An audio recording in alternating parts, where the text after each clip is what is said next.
بخشندەی مهرەبان، حەمد و سەنا و سوپاس و ستایشی بێپایان بۆ خۆی پەروەردگاری جیهان، درود و سەلام لەسەر پێغەمبەری خۆشەویست و ئازیزمان صلی الله عليه وسلم و لەسەر ئەهل و بەیت و هەموو یاران و هەموو شوێنکەوتوانیان تا کۆتا زەمان. برایانی خۆشەویستم، برا بەڕێزەکانم، خوشکە بەڕێزەکان، لە لایڤی ئەم شۆمانە ئینشاء الله هاتینە خزمەتی بەڕێستان بۆ هیوایەی کە قسەیەک بکەین ئینشاء الله خوامان لێ ڕازی بێت و ببێتە مایەی سوود و قازانج بۆ هەموو لایەک. ئازیزەکانم، ئەوەی کە من حەزەکەم عەرزانی بکەم لە بەرنامەی ئەم شۆمانە ئەوەیە کە حق و مافی مناڵ لەسەر باوک و دایک بە مانایەکی ورتر کە زیاتر جەختی لەسەر ئەکەین حەقی ناونانی مناڵ. حەقی ناونانی مناڵ کە یەکێکە لە مافە سەرەکیەکانی مناڵ لەسەر باوک و دایک، زیاتر جەخت لەسەر ئەو خاڵە ئەکەین. بەعام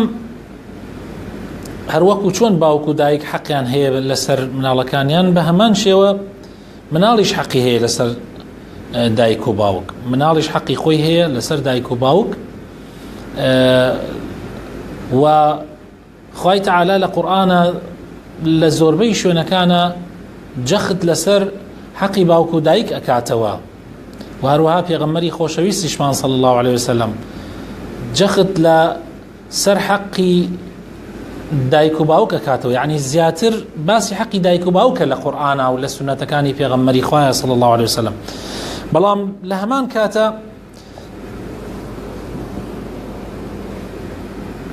هەمان کاتە ئەبێ بزانین کە مناڵیش حەقیان هەیە لەسەر دایک و باوک. بۆیە خوای تەعالا و پێغەمبەری خوا صلی الله عليه وسلم باسی مافی دایک و باوکەکەن لەسەر مناڵ، یعنی زیاتر جەخت لەسەر ئەواکەن، لەبەرەوەی ئەغڵب بە طەبیعەتی حاڵ زیاتر ئەولاد ئازاری دایک و باوکەدا، سەرپێچی دایک و باوکەکە، یعنی بەعام ئەولاد سەرپێچیەکە. کەم جار هەیە، کەم جار ئەبینی باوک و دایکێک هەبن مافەکانی ڕۆڵەکانی خۆیان پێشێل بکەن، هەر ئەولادە هی دایک و باوک پێشێلەکە. طەبیعەتی مرۆڤەکان وان، لەبەر ئەوەی کە خوای تەعالا خۆی مرۆڤەکانی دروست کردووە، خۆشی ئەزانێت کەوا ئەولادەکان ئەغڵب مافی دایک و باوکیان پێشێلەکەن، بۆیە خوای تەعالا زیاتر جەخت لەسەرەوەکە، و هەروەها پێغەمبەری خوا صلی الله عليه وسلم زیاتر جەختی لەسەرەکە. ئەگینا لە هەمان کاتە باسی مافی ئەولادیش کراوە و جەختی لەسەر کراوە لە قورئانە و هەروەها لە سونەتەکانی پێغەمبەری خوایە صلی الله عليه وسلم. ڕۆژێکیان کابرایەک دێتە لای عومەری کوڕی خەتاب، خوای تەعالای لێ ڕازی بێ، باسی ئەوە ئەکات، یعنی شکات و سکاڵای ئەوە لە لای ئیمامی عومەری کوڕی خەتاب ئەکات کەوا کوڕەکەی بێگوێی ئەکات، یاخیە حەق و مافی باوکی جێبەجێ ناکا. عومەری کوڕی خەتابیش خوای لێ ڕازی بێت ئەنێرێ بە شوێنی کوڕەکەی دێت، پێ ئەڵێ کوڕم، بۆ مافی باوکت جێبەجێ ناکەی، بۆ حەقی باوکت نادەی؟ ئەویش ئەڵێ ئەمیری ئیمانداران، بۆ تەنیا لە ئیسلامە باوک و دایک حەق و مافیان هەیە بەسەر ئەولادەوەیە، ئەولادیش حەقی هەیە بەسەر باوک و دایکەوە، مافی هەیە؟ فەرمووی بەڵێ، لە پێشە ئەولاد حەقیان هەیە لەسەر باوک و دایک، لەبەرەوەی کاتێ تۆ مناڵتە بێ پێشا تۆ ئەبێ حەقەکانی ئەو جێبەجێ بکەی، پاشان کە ئەو گەورە ئەبێ و باڵغ ئەبێ و پێ ئەگەیە ئەمجا ئەو حەقی تۆ جێبەجێەکە. دەی فەرمووی هەندێک لەو حەقانە ئەی ئەمیر ئیمانداران چین کە حەقی ئەولادن لەسەر دایک و باوک. فەرمووی دایکێکی باش بۆ یعنی باوک پێویستە لەسەری دایکێکی باش بۆ ئەولادەکانی هەڵبژێرێ، هەروەها دایکیش پێویستە باوکێکی باش بۆ ئەولادەکانی هەڵبژێرێ. یعنی دایک و باوک واجبە لەسەریان پێش ئەوەی بیر لە هەندێک ژیانی خۆیان بکەنەوە یان لەگەڵ بیرکردنەوە لە ژیانی خۆیانە کە تۆ چی هاوسەرێک بۆ خۆت هەڵبژێری ئەبێ بیرکەیتەوە کە ئەو هاوسەرە ئەبێ بە باوک ئەبێ بیرکاتەوە کە ئەبێ بە دایکی مناڵەکانی و دایکیش ئەبێ بیرکاتەوە کە ئەبێ بە باوکی مناڵەکانی، کەوابوو ئەبێ هەنگاوی یەکەم یان مافی یەکەم لە مافەکان ئەوەیە کە ئەبێت باوک و دایک هاوسەری باش یان باوکی باش بۆ مناڵەکانن، دایک ئەبێ باوکی باش هەڵبژێرێ و هەروەها باوکی ئەبێ دایکی باش هەڵبژێرێ بۆ مناڵەکەی. لەوێ کاتێک فەرمووی باوک ئەبێ دایکی باش هەڵبژێرێ، فەرمووی ئەی ئەمیری ئیمانداران باوکم دایکێکی باشی بۆ من هەڵ نەبژاردووە، دایکێکی هەڵبژاردووە قوڵە واتە کەنیزەکە ڕەشپێستە هیچ لە دنیا نازانێ. فەرمووی ئیتر فەرمووی فێری ناوێکی باشی بنە، ناوێکی باشی لێ بنە. فەرمووی دەی من باوکم ناومی ناوە جوعل واتە قاڵۆنجە، يعني ئەوە ناوی منە، يعني ئەم کوڕە ئێستا ناوی جوعلە. فەرمووی ئیتر فەرمووی فێری خوێنەواری بکە و فێری علمی بکە و فێری قورئان خوێندنی بکە. دەی فەرمووی باوکم هەرگیز من پێگەشتوم بەردەوام شوانی پێکردوم هیچی فێر نەکردوم، ئێستا من هیچ شتێک نازانم، هیچ خوێنەواریەکم نییە. جا ئیمامی عومەر بە کابرای وتی تۆ عەقەقتە ئیبنەکە وەلەدەکە قەبلە ئەن یەعوقک، یعنی تۆ مافەکانی ئەوت پێشێل کرد، مافەکانی وەلەدەکە و کوڕەکەی خۆتت پێشێل کرد پێش ئەوەی ئەو مافەکانی تۆ پێشێل کە. بەڕاستی مافی ئەولاد زۆرن بەسەر دایک و باوکەوە، هەر لە هەڵبژاردننی هاوسەری باش، هەر لە ناونانی باش، هەر لە عەقیقە بۆکردنی ئەگەر ئیمکانیاتی هەبێ، هەر لە ئەوەی کەوا حەقیقە مەبەستمان گوێزەبانە و هەفتەمە بۆی بکە، هەر لەوەی کەوا یعنی ژیانێکی باشی بۆ دابین کا بە پێی ئەو توانایی کە هەیەی نەفەقەی لەسەر بکە، پاشان کە پێ ئەگا بیناتە مەکتەب و خوێنەواری، پاشان بەو شێوازە حتا ئەو ئەولادە گەورە ئەکا لەسەر ڕەوشت و ئەخلاقی جوان. ئەمە هەمووی مافن، بەڵام من لێرە جەخت لەسەر مافی ناونانەکە ئەکەمەوە کە زۆرێک لە مسلمانان بەڕاستی ئەمڕۆ ئەو مەسئلەیان وەکو بڵێ ئیهمال کردووە. حتا ناونانەکە ئەمڕۆ بۆ ئەوە نییە کە ئەو مناڵەت سبەی ناوێکی جوانی بێ و شانازی پێوە بکە، بەڵکو بۆ ئەوەیە کە کابرا خۆی شانازی بکە بڵێ من ناوێکی غەریبم لە مناڵەکەم ناوە. بیر لەوە ناکاتەوە کە ئەو مناڵە سبەی گەورە ئەبێ خۆی ئەبێتە خاوەنی خۆی، مەسئولیەت و بەرپرسیارەتی ئەکەوتە سەرشانی، بۆیە ئەگەر ناوێکی ناخۆشی هەبێ لەوانەیە تەئسیر لە هەموو ژیانی بکە، لەوانەیە هەموو ژیانی تەدمیر بکە ئەگەر ناوێکی ناخۆشی هەبێ. من خەڵکانێکە ناسم بەهۆی ناوی ناخۆشەوە بووەتە ئینسانێکی شەرمۆک، چونکە ناوەکەی ناخۆشە شەرمۆکە، هیچ ئیشێک نییە ئەو ڕووی تێکە ئیلا ئەوەندە شەرمنە لە ڕووی نایە دوو قسە بۆ خەڵک بکە، حتا تەنانەت بەرپرسیارەتێکی بەدەستەوەیە لەبەر ئەوەی هەموو ژیانی هەر بە شەرمنی هاوردووە، بە تایبەت کاریگەری ناوەکەی لەسەری وای کردووە ئێستا تەمەنیشی لە پەنجاکانیش تێپەڕی کردو، بەڵام ناتوانێت دوو قسەی خواسایی بۆ خەڵک بکە. عین دوو قسەی ڕێک و پێک کە بەرپرسیارەتی کشی لەژێر دەسایە. هۆکاری سەرەکیشی من ئاگادارم ئەگەڕێتەوە بۆ ناوەکەی، ئەڵێ ئەو ناوە تەدمیری کردم، ژیانی تێکدام، هەر لە مناڵیەوە شەرمم کردووە، کاتی ئەو ناوم خوێنراوەتەوە لە مەکتەب من شەرمم کردووە. لەوانەیە لە ڕەوزە هەستی پێ نەکا، لە باخچەی ساوایان هەستی پێ نەکا، بەس کە ئەڕاتە قوتابخانە بەرە ئیتر هەستەکە ئەگەر ناوەکەی ناخۆش بێ، ناوەکەی نەگونجاو بێ، ناوێکی ڕێک و پێک نەبێ، دوای کە گەورە ئەبێ زیاتر و زیاتر هەستەکە لەوانەیە ژیانی بگۆڕێ بەرەو خراپە. بۆیە ڕۆژێکیان گوێم لێ بوو لە چیرۆکێک، یعنی چیرۆکێکیان ئەگەڕایەوە، لە چیرۆکەکەی باسی ئەوەی تیا کرد کە کابرایەک چیرۆکەکە لەوێەوە دەستی پێ کرد کە کەسێک لە سژنایە هەموو جارێ باوکی دێت سەردانیەکە ئەو کەسە قبول ناکە، یعنی ناڕاتە پێشوازی باوکی، مواجهەی باوکی ناکە، مەسئولی بەرپرسی سژنەکە و زیندانەکە پێ ئەڵێ بۆ ناچی، زۆر ئیلحاحی لێکە هەتا تووڕەش ئەبێلێ، ئەویش ئەڵێ تۆ ئەگەر وەزعی من بزانی، ئەگەر زروفی من بزانی لۆمەم ناکەی من بۆ ناچم. ئەڵێ زروفی تۆ چییە؟ ئەڵێ من کاتی خۆی پێشی من باوکم چەند مناڵێکی تری بووە، هەمویان ئەمردن، گەورە نەئەبن و ئەمردن. جا باوکم چوو بۆ بە لای شێخ، لەو کاتە خەڵق ئەچوو بۆ لای شێخ پرس بە شێخ بکا و دوعایەکی بۆ بکات تاوەکو مناڵی نەمرێ. مامە شێخیش پرسیاری لێکا ناوی مناڵەکانن چی بووە، ئەویش چەند ناوێک باسەکە، ئەڵێ هۆکارەکەی ئەوەیە کە مناڵەکان بوونەتە چاوە.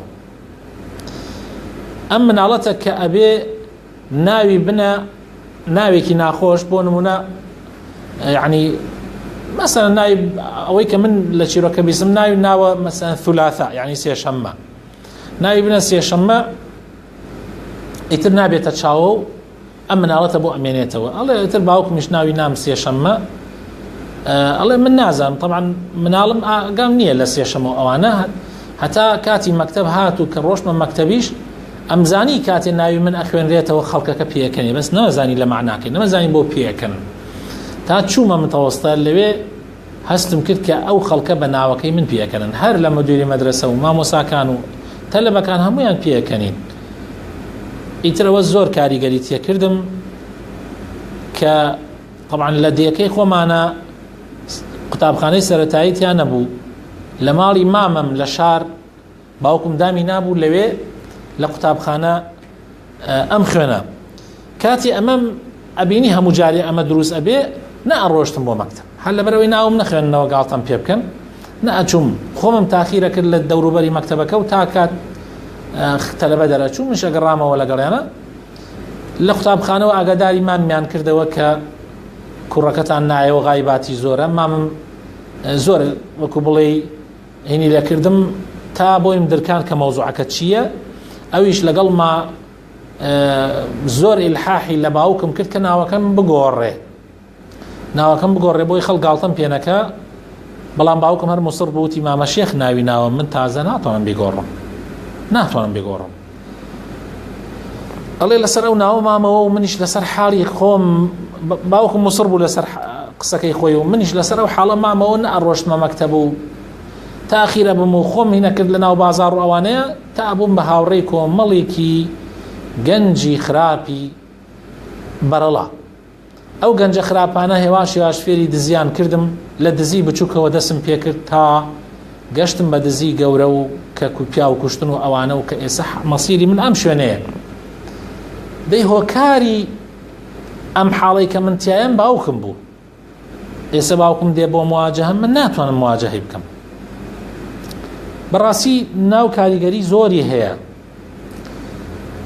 لەسەر نەفسیەت و دەرونی ئینسانەکان. ئەبێ ئەگەر مناڵەکەت کچ بێ، ئەبێ ناوەکەی ئەو ناوەی کە ئینەی ئەبێ ناوێ بێ لەگەڵ کچا بگونجێ، ناسک بێ، معنایەکی جوانی بێ، نەک معنایەکی ناشرینی بێ. نەوەک مەسەڵەن ئێستا بۆ نمونە هەیە ناو کچەکەیان نا بەغزاغە، آخر ناوێکی زۆر زلە، یعنی ئەو کچە لەوانەیە هەر نفسیەتی بەو لەگەڵ ئەو ناوەیە یعنی شێوەی کوڕانە دەرچێ لەوانەیە لە ئەخیرەوە هەستکە بەغزایە وەکو لە گوێزەبانەیە کە ئەم باسەم کردوتم هەر ئەم وشەی بەغزام یعنی بەکارهێنا یەکێک لەوێ بووتی وەڵاهی من 8-9 کەس ئەناسم لە شارەکەمانە ئافرەتن ناویان بەغزاوە خوا ئەگەدارە هەر هەمویان پێکەنیوە دەم پێکەنینەوەی وەڵاهی هەمویان شکلان لە پیاوەچی وەڵڵا وایە مامۆستا لا بالفعل يعني ناوێکی زل ناوێکی زبر ناشی ئەو ناوە بەڕاستی بردێ لە مناڵ هەروەها چەندێک يعني ئەوە زۆر مهمە ناوەکە زبر نەبێ ناسک بێ و ناسکیش بێ معنایی بێ یعنی واتایەکی بێ بۆ کچ بشێ چونکە تو ئەو کچە ئەو کوڕەشە بە کوڕیش یعنی نابێ بەس بیر لەوە بکەیتەوە بێژی ئێستا مناڵە بیری لێ بکەرەوە سبەی گەورە ئەبێ سبەی ئەبێ بە پیاوێکی گەورە یان ئەبێ بە ئافرەتێکی گەورە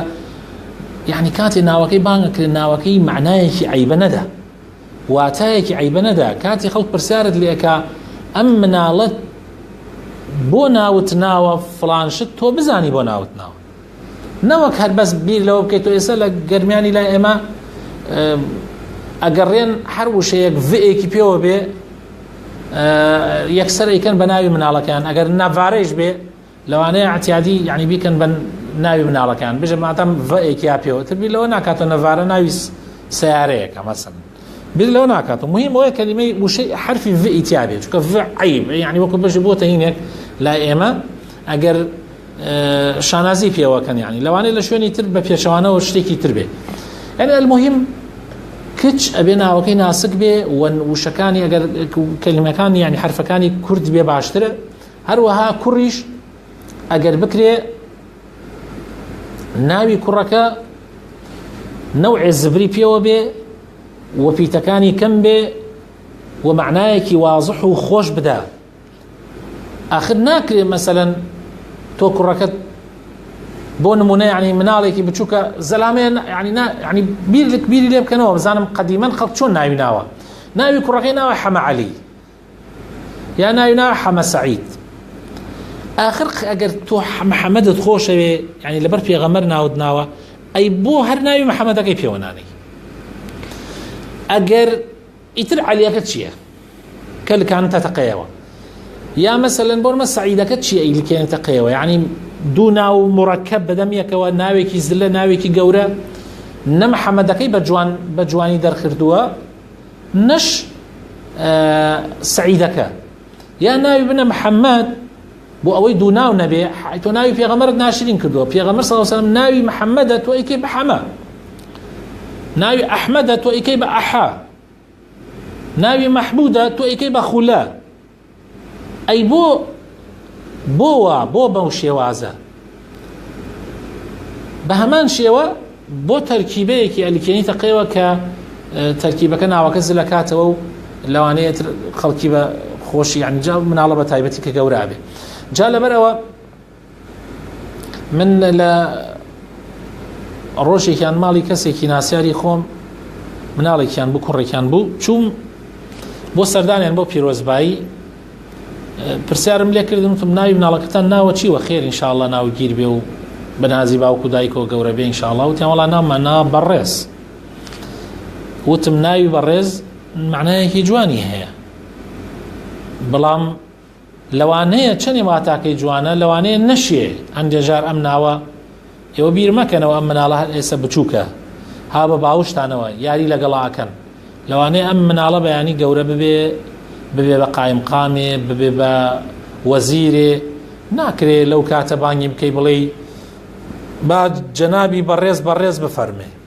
وتارێ بدا دوو قسە بکە ئەم بەڕێزە ئەبێتە مای ئەوەی کە خەڵک پێی پێ بکەنی ڕاستە معناکە جوانە بەڵام ئەبێ بیری لێ بکەیتەوە بۆ هەموو تەمەنی ئەو مناڵە بشێ جاری وا هەیە ناو وا هەیە بۆ زمانێک ئەشێ بۆ زمانێکی تر ناشێ هەیە لە خۆشەویستی قائیدێکە بۆ نمونە لە خۆشەویستی سەدامان دێکەس بوو یان مەسەلە سەدام نەبوو خۆشی بێوێست ئەوی سەدام حوسێن ئیکرامی بکە لەبەر مناڵەکەی ناوە سەدام ئەوی سەدام ڕێزی لێ بنا بەڵام بیری لەوە ناکردەوە ڕۆژێ دێتە ئەم مناڵە گەورە ئەبێ سەدام نامێنێ و ئەبێتە نەعلەت شوێی خەڵکی خەڵگاڵتەی پێەکە دوایی ئەم مناڵەشە لە ناو خەڵکە لە ڕووی نایە سەربەرز کاتەوە یان هەروەها ئەم قائیدانەی ئەم ناوەی خۆمان مەسەلەن فلان و فیسان و ئەمانە خەڵکەیە بە ناوی ئەوانە و لە خۆشی ئەوانە ناوێکی لێ ناوە بەس ئیسا و قائیدە نەما یان لەوانەیە زۆر ڕۆژە لە ڕۆژان کابرا سەنگەری بگوازێتەوە لەم حیزبەکە بڕاتەوە حیزبەکەی تر ناوی ئەوی لە کوڕەکەی ناوە لەوای ئەبێ بە دژمنی ئەویش وئیتر ئەو مناڵە ئەبێت لە ڕاستی ئەبێ بە زەحیە و قوربانی ئەو بینە نابێم ئێمە بۆ ئارەزوی خۆمان بۆ حەزێکی خۆمان ناوی مناڵەکەمان بێ ئەبێ ئەو ناوەی کە ئەینەین ناوەکە شەرعی بێ واتایەکی جوانی بێ و بۆ کوڕ زبریەکی تیا دیار بێ بۆ کچ ناوەکە نەرمونیانی و ناسکێکی تیا دیار بێ معناکان زۆر مهمە معناکەی جوان بێ دوای ئەوە بۆ حەز و ئارەزوی خۆشمان نەبێ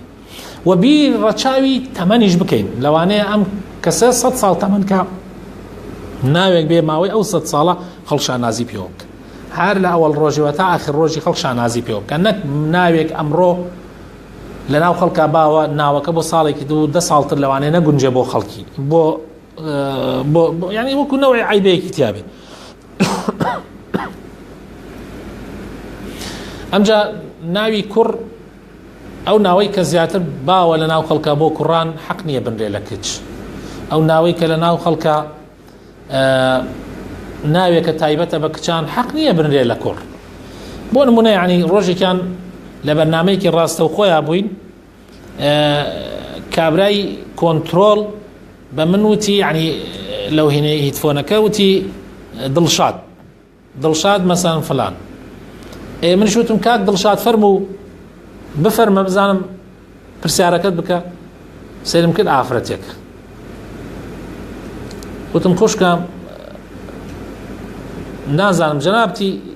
وتی بەڵێ من دڵشادم ناوە ئیسە دڵشاد ناوی يعني من نمزاني شي بڵێم إحراج طبعا إنسان لێ بڵێ داوای لێ بردنەکەم و دڵشاد خان بەس بۆ ناوی دڵشاد مادام تازە بۆتە ناوێک بۆ کوڕ لە ناو خەڵکە عرف وایە بۆ ناوی کچەکانمان بدەین دڵشاد بۆ ناوی يعني زۆر ناو هەیە حەز ناکەم ناوەکان بڵێم لەوەی بەڕێستان لەوانەیە هەندێکتان يعني لەو جۆرە ناوانەتان بەرکەوت بێ بەڵام ئەمە حەقیقەتێکە يعني ئەگەر ئێمە خۆشمان بووین بە قوربانی ئەم ناوانە ئەبێ ماڵ و مناڵمان نێڵین یعنی لە ڕاستیە ئەمانەتی سەرشانمانە ئەمانەتێکە لە سەرشانمان ئەبێ ئێمە و ئەمانەتە بە قەدەری توانای ئینشاءڵڵا پارێزگاری لێ بکەین ئەوەی کە گرنگە لە لای من ئەوەیە کە پێغەمبەری خوا صلی الله علیه وسلم ناوی ناخۆشی ڕازی نەبوو ناوی ناخۆش لە کوڕی سەحابەکان بندرێ لەو سەردەمەی خۆیە هەبووە حتا تەنانەت ناوەکەی خۆشی گەورەش بووە ناوی عاصیە بووە پێغەمبەر صلی الله علیه وسلم فەرموویەتی تۆ عاصیە نیت گۆڕێتی کردوێتە جەمیلە بۆ عاصیە يعني بۆ عاصی يعني یاخی يعني گوناحبار يعني تاوانبار لەوانەیە ئێستا خەڵکی لای خۆیان بێژێ عاسی من بەو نیەتەوە نامنامە يعني یاخی بێ لە حکومەت و عاسی بێ لە حکومەت و بڕا بێتە پێشمەرگە باتە ئەو کاتە سەدام زمانی حکومەتی بەعاس خۆی ئێستا حکومەتەکەی خۆتەوە ئەمجا ئێستا عاسیەوێ نابێت و بۆ کاتێک ناوەکەی بنێ ئەبێ بۆ زمانەکە بۆ بیر لە هەمووی نەکانی بکرد ئەمجا عاسی ناوێکی کوردی نییە ناوێکی عەرەبیە تۆ گەرێ بگەڕێتەوە بۆ ئەسڵەکە سێرەکەی عاسی يعني گوناحبار و تاوانبار و عاسی و یاخی و لە سنوور خوا دەرچوو حتى ناوي الشهاب سزور كسي ناو منالكينا شهاب لبر خوي ناوي احمد ابوي بيبجن ابو شهاب يعني لبر خوي ناوي منالكينا نازل الشهاب پیغمبر صلى الله عليه وسلم غوريت الشهاب يعني اجر يعني بليسي اجر پیغمبر صلى الله عليه وسلم فرميتي ناو كان تان بناوي شيطان واجر انا ومنن ناو كبن بناوي بهشتوا بناوي شتي جوانوا بناوي شتي ريكوبيكو بينا هەندێ ناوی شەیە لەوانەیە زیاد مەدحەکە زیاد لە حەد بێ بۆ نمونە ناوی فریشتە ناوێکە زیاد لە حەد وەسفێکی زیاد لە حەدە ئەینەی بە ئافرەتێکەوە لەوە چێ بەیانی بێ بە شەیطان ئەو ئافرەتە بوو بە شەیطان تۆ بۆ ناوی فریشتت لێ ناوە پێویست ناکە ناوی فریشتەش زیاد لە حەدە و زیادە ڕەویە یعنی ناوەکان با وەسەط بێ با معناکانی واتاکانی و جوان بێ و نەشگەڕێن بە دوای ناوی ئەجنەبیە بەڕاستی ناوی وڵاتانی کە بێنین بیسەپێنین بەسەر خەڵکی مسلمانی کوردە هیلایی ئەم وڵاتەکە ئەو وڵاتەکە لە ڕاستیە ئەویش هەر ناوێکی لەوانەیە نەگونجێ ئێسا بۆ نمونە کابرا لە خۆشی میسیە ناو کوڕەکەی بنا میسی لەوانەیە زمانێک ئەو کوڕە گەورە ئەبێ میسی هەر ناوەکەی لە قوتویچ عتارێکە نامێنێ لە زمانی ئێمەیە ڕیغان ناوی بوو ڕۆنالد ڕیغانەوە تۆپانچیەکی یاریچیەکی هین بوو فوتبۆڵ بوو لە بەریتانیا ئێستا کەس ناویشی نازانێ بەس ئێمە ئەمان زانی بە ئێستا من ناڵەکەم ناو بنایە ڕیغان یعنی سەیرەکەی یعنی ئێستا بۆ ئێستا ناشێ و لەوانەیە نعلەچۆی کرد نعلەچۆت بکات لە پاش خۆت خوا پەنامامدا ئەگەر مناڵەکەت لار و لێر بێ داواکارم خۆی گەورەی ئیسلاحمان بکە ئین شاء الله تعالی ئەوەی کە من حەزم کرد و پێم خۆش بوو کە عەرزتانی بکەم ئەوەیە کە ئێمە بەقەدەر توانە مافی ماڵ و مناڵی خۆمان بدەین بە تایبەت لە بواری ناوە کوڕ و کچەکانمان ئەمانەتی خوان لەسەرشانمان با ئین شاء الله بیان پارێزین تر نازم هیچ شتێک هاتووە من ئاگام نییە کاک محەممەد لە کۆنتترۆڵەوەی ئەو ئاگامان کات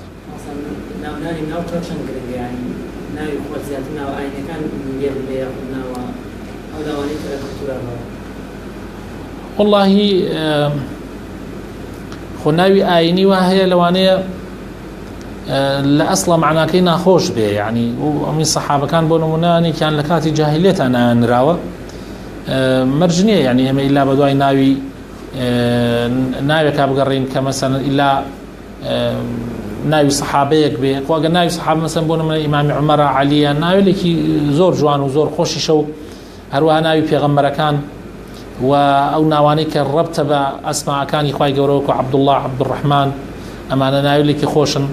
یا ئەوەی کە خوای تەعالا لە قورئانە مەسەن بە ناوی کوڕەکەی زەکەریا کە کوڕێکی بێ فەرمێ خوا خۆی ناوی ناوە فەرمێ ناوی ناوە یەحیا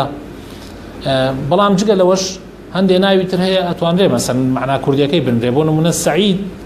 کە ناوی ئەصحابەکانی هەندێ لە ئەصحابەکانی پێغەمبەر صلی الله علیه وسلم ئەکرێتەوە بیکەی بە بەختیار و ناوێکی خۆشە و بە سەعیدی شەر بمێنێتەوە هیچ کێشەیەکی تیان نییە مهم ئەوە نییە کە ناوەکە یعنی کولتوری بێ مهم ئەوەیە ناوەکە معنایەکی جوانی هەبێ کێشە نییە ناوەکە کولتوری بێ ئاینی بێ بەس معنایەکی جوان و واتایەکی جوان ببەخشێ زۆر ئەوە مهمە ئەوە ئەساسە و ئەگەر ڕەبت بێ بە پیاو ساڵحێکەوە ینی بە ناوی پیاو ساڵحانەوە بێ جوانترە و چاکترە و پاکترە و پوخترە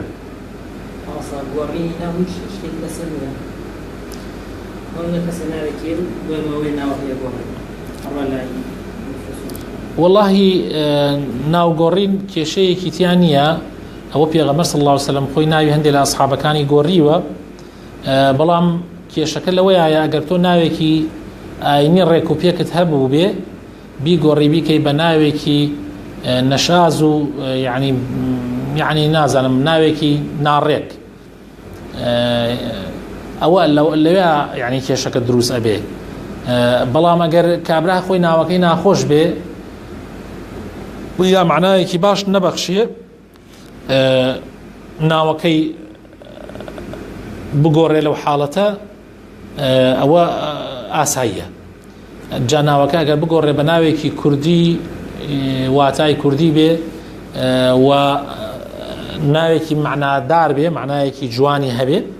یا یعنی بۆ نمونە ناو زیرەک ناوێکی خۆشە بۆ نمونە ناو وریە ناوێکی خۆشە بۆ نمونە ناو بەختیار یعنی ئەم ناوانە دانا زانا ناوێکی زۆر خۆشە و زۆر ڕێک و پێکە و هێمن مەسەلەن یعنی ئەم ناوانە ناوێکی پوختە و جوانە ئیتر ئەم ناوانە ئەم ئاینیشە خۆی ناوی ئاینی چێ یعنی ئێمە یەک شتێکی زۆر مهمە بیزانی ناوی ئاینی ئەوەیە کە ئەو مەرجانەتی هەبێت کە من باسم کرد ناوی ئاینی ئەوەیە کە معناکەی واتاکەی جوان بێ معنای ناشرین نەدا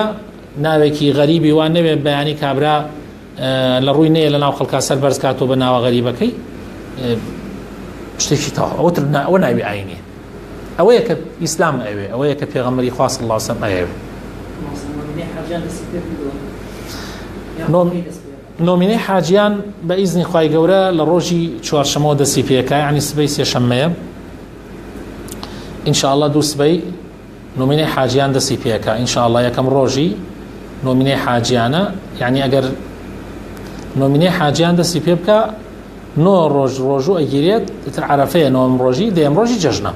جەژنی قوربانە، جەژنی قوربانەکەوێتە ڕۆژی جمعەوە.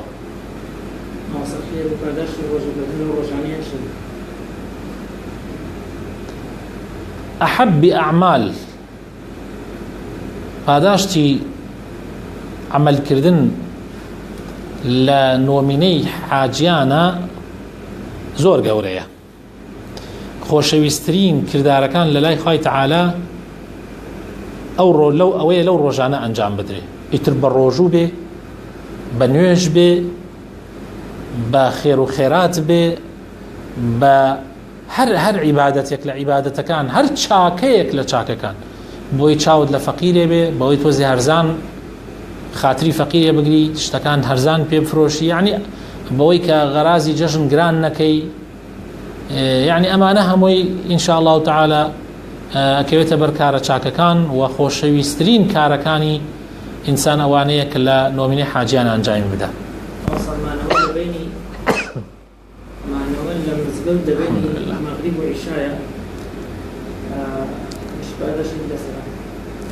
مانەوە لە مزگەوتە لە بینی نوێژی مەغریب و عیشایە یان لە بینی هەموو نوێژەکانە. انتظار الصلاة بعد الصلاة یەکێکە لەو شتانەی کە ئەبێتە مکەفرات، یەکێکە لەو شتانەی کە ئەبێتە هۆی ئەوەی کەوا ئینسان گوناحخوا لە گوناحەکانی خۆش ببێ. یعنی چاوەڕوانکردنی نوێژ لە دوای نوێژ پێغەمبەری خوا صلی الله علیه وسلم فەرمێ ئینەها الڕیباط، ڕیباط واتان چۆن لە سەنگەرە، لە سەنگەری جیهادا بەرامبەر بە کافر و بە دوژمنان ڕائەوەستی و دین و نیشتمانی خۆت ئەپارێزی لە دەستی دوژمنان، ناموس و شەرەفی خۆت و کەس و کارت و هاونیشتمانیانت هاودینەکانت ئەپارێزی، چاوەڕوانکردنی نوێژ لە دوای نوێژ لەو شتە گەورانەتانێ، لەو شتە پیرۆز و مبارەکانەتانی. ئەڵێ ئێمە پێشبەرگەین ئەگەر بەروەردی زستان بڕۆین ئاوی من لە میحوارەکان یا خشمەکان ساردا ئەتوانین نوێژەکان لە دوای قەسر جەمعەکەین یاخود ئەو کەسەی کە خوای گەورە بتان پارێزە ئینشاءالله، سەلامەتی ئینشاءالله گەڕنە مناڵی خۆتان. ئەو کەسانەی کە لە شوێنەکان زۆر ساردا لە کات خۆشوەردنە، ئەوە ئەتوانن ئەگەر ئاو نەبێ گەرمیکەن و ئەوانە ئەوە ئەتوانن تەیەموم بکەن بە تایبەت بەیانیان بۆ نوێژی بەیانی. و نوێژەکانی تریش ئەگەر زۆر سارد بوو و نەیان توانی ئاوەکە بەکاربێنن لە حاڵەتێکە ئەگەر بە تایبەت ئەگەر لە مەسافەی سەفەر بەبانتر بوو، یعنی 60 کیلۆمتر دوورتر بوو شوێنەکان، ئەتوانن ئەوە نوێژی سەفەر بکەن. ئەگەر حتا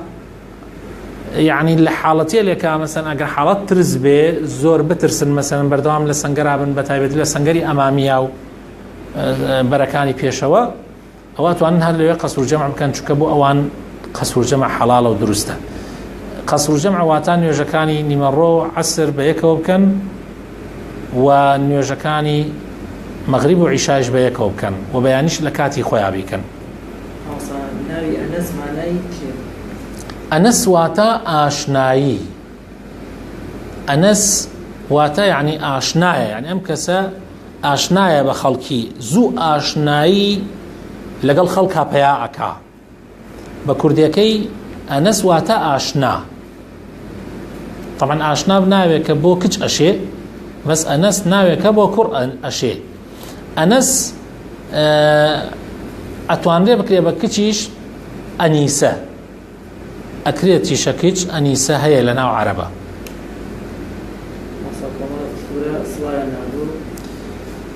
منیش ڕێز و احترام و خۆشەویستیم بۆ هەموو خوشک و برایەکی ئازیزم هەیە، داواکارم لە خوای پەروەردگار ئینشاءالله ئەو خوشک و برایانە لە هەموو بەڵاو موسیبەتێک بە دوور بگرێ، خۆشبەختی دین و دنیایان بەنسیب بکە، ئەوانەیان کە هەمێکیان هەیە خەفەتێکیان هەیە کێشەیەکیان هەیە خوای تەعالا بخاتن ناوجوانەکانی خۆی کێشەکەیان لەسەر سوود بکە خەم و خەفەتەکانیان لەسەر لابە ئەوانەیان کە گەنجن خوای تەعالا هاوسەری باش بە نسیبیان بکە لە هەردوو ڕەگەزی خوشکان و ڕەگەزی برایانیش خوای تەعالا ژیانی هاوسەرایەتی و بەختەوەری بە نسیبیان بکە ئەوانەیان کە کاریان نییە و ئیش و کاریان نییە خوای تەعالا کاری باش و ڕۆزی حەڵاڵ بە نسیبیان بکە ئەوانەیان کە علمیان کەمە خوای تەعالا زانستی باشیان بە نسیب بکە مامۆسای باشیان بە نسیب بکە خوای تەعالا بخاتن ناوجوانەکانی خۆی وامان پێ بکە و یارمەتیمان بدە ئینشاءڵڵا بتوانین لە خۆمانی ڕازی کەین ئەمر و فەرمایشتەکانی خوای تەعالا جێبەجێ بکەین خۆمان بپارێزین لەو قەدەغە کراوانەی کە خوای تەعالا لێمانی قەدەغە کردووە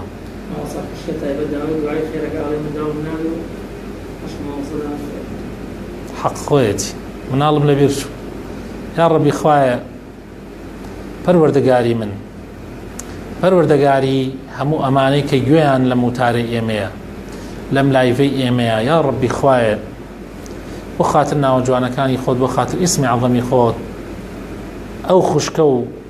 هەموو خوشک و برایەکی تر کە مناڵیان نابێ خوایە مناڵی ساڵحیان پێکەرەم بکەی چۆن مناڵی ساڵحت بە زەکەریا و خێزانەکەیدا لە تەمەنی گەورەیە خوای تەعالا بەم خوشکە و بە هەموو خوشک و برایەکی تر کە مناڵیان نابێ خوایە مناڵی ساڵحیان پێکەرەم بکەی هیچ دڵ غەمبار مەبە خوشکە بە ڕێزەکەم خەڵکێکی زۆر من خۆم بۆ خۆم 6 ساڵ بۆ 7 ساڵ مناڵمان نەبوو ئێسش سوپاس بۆ ئەو خوایی کە خەڵقمانی کردە بەدەستی مناڵەوە جاری وایە گیرەکەین خوشکێکم 11 ساڵ و نیم مناڵی نەبوو ئێ ماشەڵڵا چیتە ماڵیان بەدەستی مناڵەوە دامانە هیچ بێتاقەتمەوە ئەگەر خێری تیا بێ بۆ دین و دنیات لەم دنیاە خوای گەورەی کاتە نەسیبت ئینشاءالله دوعای خێر بکە لەخوا بپاڕێرەوە بلاڵکێرەوە لە خوای تەعالا بڵێ ئەو دوعایەت لەبیر نەچێ لا ربی لا تذرنی فردا وأنت خير الوارثين ئەی پەروەردگار بە تەنیا مەمێڵەوە تۆش باشترین میراتگەرانی مرات بەخشانی بەڵێ ناوی ئالا واتە چییە؟ آلاء يعني نعمة آلاء يعني نعمة فبأي آلاء ربكما تكذبان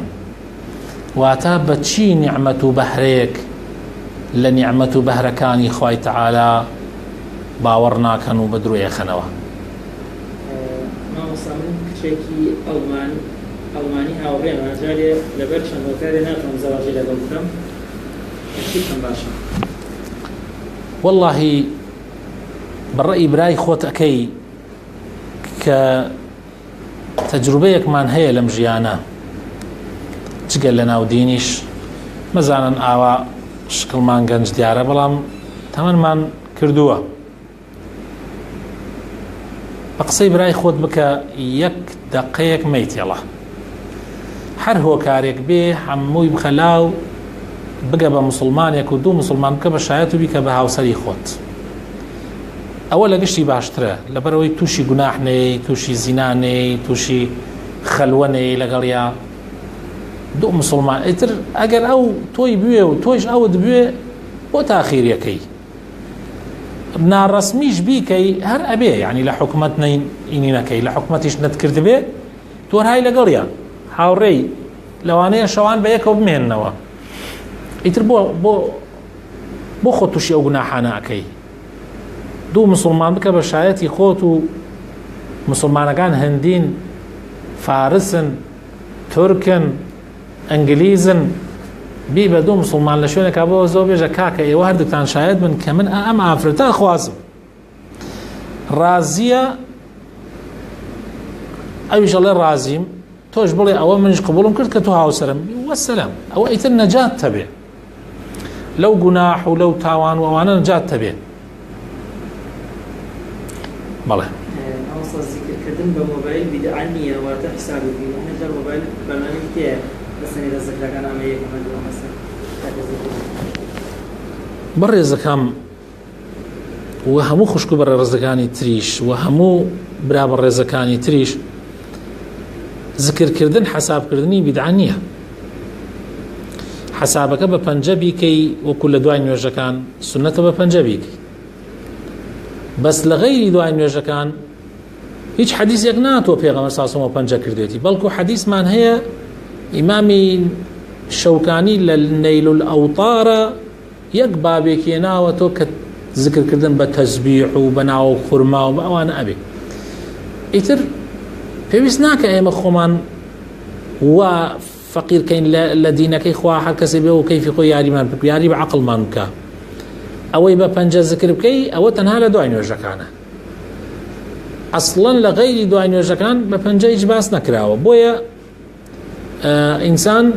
ئەتوانێت بە پەنجە بیکە، ئەتوانێت بە تەسبیح بیکە، ئەتوانێت بە مۆبایل بیکە، ئەتوانی بە هەر شتێکی تر بیکەی، ئاساییە و دروستە و ئینشاء الله خوای گەورە قبوڵیەکە بە ئیزنی خۆی. لە فەیسبوک هاوڕێمە و ئەمان ماوەیەکە پێکەوەی ئەمانەوێت زەواج بکەن، ئەڵام بە باشی نایناسم و دووتەڵم نەمکات نەمێش. وەڵاهی ناسین تو چۆن توانیت ئەو کچە بناسیت، ئەتوانی ئاوایش پرسیاری بکەیت و ئەحواڵەکەی بزانیت و بە دوایە بگەڕێیت، هەر ئەیدۆزیتەوە، هەر ئەزانی ئەم کچە کێیە چۆنە بگەڕێ. یعنی یان ئەگەر تۆ بتەوێت جددیوی یعنی بۆ زەواج ئەتوانی یعنی لە خۆی هەر لە خۆیەوە بڕێ کەس وەربگری، یعنی لە خۆی بڕێ کەس وەربگری لە چی شارێکایە ئیسە بۆ نمونە من ئەمەوێت زەواج بکەم لە کەچێ خەڵکی هەولێرە، طبعا خۆ لە هەولێرە خەڵکە ناسی، خەڵکی سلێمانیە، لە سلێمانیە بڕێ خەڵکە ناسم، ئەتوانم لە ڕێگای کەسانەوە بڕۆم نزیکترین کەسەکانی ببینمەوە، بێ ئەوەی خۆی بزانێ، بێ ئەوەی کەس و کارەکەشی بزانن، بڕۆ بنجوانی. ئیتر مادام ئێوە تازە ئیلاقەیەکتان بەرگەڵێکا بەستووە، ئەو ئیلاقەیە بگا بە زەواج باشترە، بگا بە زەواج باشترە. ئەگەر نەگا بە زەواج ئیلاقەکە پەیوەندیەکە ببچڕێنی باشترە. ئەگەر ئەو یەک جار دڵی بشکێ باشترە لەوەی کە هەموو جارێ یاری بە مەشاعر و بە هەستەکانی بکەی، هەروەها ئەویش یاری بە هەست و مەشاعری تۆ بکا باشترە. یعنی قەزم ئەوەیە کە یەک جا خواحافیز بکەن لەوە باشترە کە بەردەوام ئەمە هەر بمێنێ و بەو شێوە. نەسیحەتی من وەکو برایەک بۆ ئێوەی خۆشەویست، بۆ ئێوەی ئازیز، بۆ ئێوەی کوڕ و کچی من، بۆ ئەوەی برا و خوشکی من، ئەوەیە کە حتا ئەتوانین پەیوەندیەکانمان لەگەڵ کچا کەم بکەینەوە. کچانیش هەتا ئەتوانن بەقەدەری توانە پەیوەندەکانیان کەم کەنەوە لەگەڵ کوڕانە. ناکرێ یعنی کچێک لەگەڵ 20-25 کچا کوڕا ئیلاقی هەیە، ئاخر نابێ خوشکەکانم، نابێ وەڵڵاهی ناکرێ یعنی ئەخر ئەمە بیستومە من خۆ لە خۆڕایم قسە ناکەم. یعنی کچی وا هەیە لەگەڵ چەندین کوڕە، جاری وایە لە یەک کاتە 4-5 کەسان لەسەر خەت لەگەڵیان، ئەخر نابێ، ئەمە متمانە نایەوێت. هەر خۆتیش بەیانی کە زەواجەکەی دڵت مرتاح نابێ، وهروەها کوڕانیش مصیبەتە، یعنی مصیبەتێکە تووش هەر کەسێ بێ بە ئاسانی لێی دەرناچی. بۆیە وەکو نەسیحەت و ئامۆژگاری من بۆ ئێوە ئەوەیە کە کۆتایی پێبێرن باشترە، کە مشارەکەی پێیجەکەی خۆشمانی پێ چاکترە. ماین لە بێرە چوو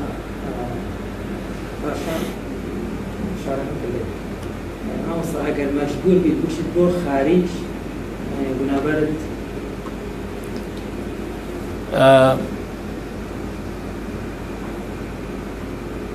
ئەگەر ئینسان عوزرێکی هەبێ بۆ خارج گوناحبار نابێ، عوزرەکەت شەرعی بێ، ئەبێ بڕۆیتە لای مامۆسایەکی نزیک لە خۆت بە جوانی لەگەڵ دەمەتەقێ بکەی، حاڵ و بارەکەی خۆتی بۆ باسکەی، زروفی خۆتی بۆ باسکەی، ئەو کاتە ئەتوانرێ مامۆساکە قەرار بدا. هەندێک حاڵات هەیە دروستە ئینسان بڕوا بۆ خارج، هەندێک حاڵات هەیە دروستە، بەڵام ئەبێ ئەو بۆ ئەوەی ئەو حاڵەتانە کە ئەسڵ وایە کە ئینسان نەبێ ڕۆ بە وڵاتێکی بۆ خارج بۆ وڵاتی غەیری ئیسلام، بەڵام کە تۆ عوزرێکت هەبێ ئەبێ بڕۆیتە لای مامۆسایەکی شارەزا و جێی متمانە پرسیاری لێ بکە، زوروفەکەی خۆت بخەرە پێشچاوی. بەس نسیحەتتانەکەم دائیمەن بچن لای ئەو مامۆسایانەی کە فتواکانیان میانە ڕەوە دیارە، یانی لە کوردستانە ئێستا هەموو شتەکان جیابۆتەوە، مامۆسای توندڕە و شلڕە و گشتی دیارە. ئەو مامۆسایانەی کە میانە ڕەون، ئەو داعی و بانخوازانەی کە میانە ڕەون معروفن، ئێستا خەڵکیان ناسێت. ڕوو بکەرە مامۆسایەکی شارەزا کە لەسەر کتاب و سونە فتوای ئەوەت بۆ بدا کە بزان بۆ تۆ ئەشێ بڕۆی یا ناشێ بڕۆی. خوای گەورە ئینشاءالله هەمووتان پارێزێ. واللهی گەنجان نەحەقتان ناگرم، یعنی بیر لە خارج بکەنەوە، حتا یعنی بەعام خەڵک ئەگەر بیر بکاتەوە نەحەقی ناگرم، یعنی چونکە باری زروفێکیان دروست کردووە لە وڵاتی ئێمە کە کەم کەس هەیە بیر لەوە نەکاتەوە بڕوا بۆ خارج. یا ڕەبی خوا مۆزعەمان لەسەر سوکەی ئەم بارەشمان لەسەر لابەی، مەکر و کەیدی دوژمنانیشمان بە پوچا ببەی، چونکە بەڕاستی مؤامەرەکان زۆر گەورەیە. هیوادارم خوای گەورە بمان پارێزی. کوڕێکە دەداوام لە خارج، بەڵام پرسیاریمان کردو کوڕێکی زۆر دیندار و ڕێکوپێکە، بەڵام خۆم ناوێت وڵاتی خۆم جێبێڵم یاخود ئەمەوێت لە نزیکی دایک و باوکم و هەمیشە سەردانیاکەم لەم حاڵەتەیە. وڵڵی خوشکە عەزیزەکەم، ئەگەر ئەزانی داواکاری ترت دێ، ئەگەر ئەزانی تەمەنت هێشتا ماوێتی و مەجای ئەوە ماوە داواکارت ترت بێ، بە قسەی برای خۆت بکە جارێم ئەوەیان مەکە. بەس ئەگەر ئەزانی تەمەنت تۆزێ یعنی تێپەڕی خەریکە تێپەڕەکا و ئەوانە و ترست هەیە کە داواکاری ترت نێت و ئەمەش گونجاوە، ئیتر ئینسان ستری ناموس و حیای خۆی بکە باشترە. والله ئەعلەم. ئیتر ئەمێنێت تۆ سەر وەزعەکەی خۆت، زروفەکەی خۆت ئەتوانی حکمی خۆت بدەی. ئەمجا ئەو کەسەشی کە لە خارجە ئایا بە هەتاهەتایی ئەوێ لەوێ بێ، ئەگەر بە هەتاهەتایی نەچی باشتر. بەس ئەگەر بە هەتاهەتایی نییە، بەتەمایە ئاوا چەند ساڵێک تر بێتەوە، ئەویان ئەکەوێتە دەستی ئەوەی کە عەرزم کردی. یعنی ئەگەر بزانی تەمەنت هێشتا ماوێتی و خەڵ داواکاری دەردێ، ئەوە هەر مەیکە باشترە. ئەگەر زانی تەمەنت خەریکە تێپەڕەکا و ئەو کوڕەش بەتەمایە بێتەوە، قەراری داوە، بەڵام ئەڵێ تۆزێک شتێکە نەمەیەکەوە دێمەوە، ئەعتیادیە بە ئیزنی خوا. خوا بتان پارێزێ. زۆر پێ خۆشحاڵ بووم. هیوادارم ئینشاءالله هەموو لایەکمان ئەم پەیجە سەر بخەین. ئەم پەیجی بانخوازانە، پەیجێکە بۆ خزمەتی ئێوە دانراوە. لێرەوە هەر لەم شوێنەوە ئێوە ئەتوانن بینەری زۆرێک لە بانخوازەکان کە لە شوێنی ترۆ بە ئاسانی ناتوان قسەیان لەگەڵا بکەن، ناتوانن بینەریان بن، وەکو دکتۆر عەبدولواحید، وەکو مامۆستا حاجی کاروان، وەکو مامۆستا عەبدولخالق، وەکو مامۆستا شێرزاد، وەکو ئەو هەموو مامۆستا بەڕێزانەی کە بڕێکیان لێرە ئێستا قەرارە لە مۆجبەیە بەشدار بن، و بڕێکی کەش لە مامۆستایان دانراوە بۆ وەجبەی دووەم و بۆ ماوەیەکی تر. و ئومێ دەخوازین هەرچی بانخوازی کوردستانێ هەمووی لەم شوێنەوە ئینشاءالله ببێ مەمیوانتان. بۆیە داواکارم ئێوە شاوکارمان بن، داواکارم پەیجەکەمان لایک بکەن، تەشجیعمان بکەن، بابەیەکەوە ئینشاءالله دەنگمان بگاتە زۆربەی شوێنەکان، ئێوەش بەشدار بن لەگەڵ لەو خێری کە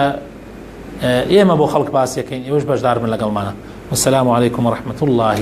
وبركاته.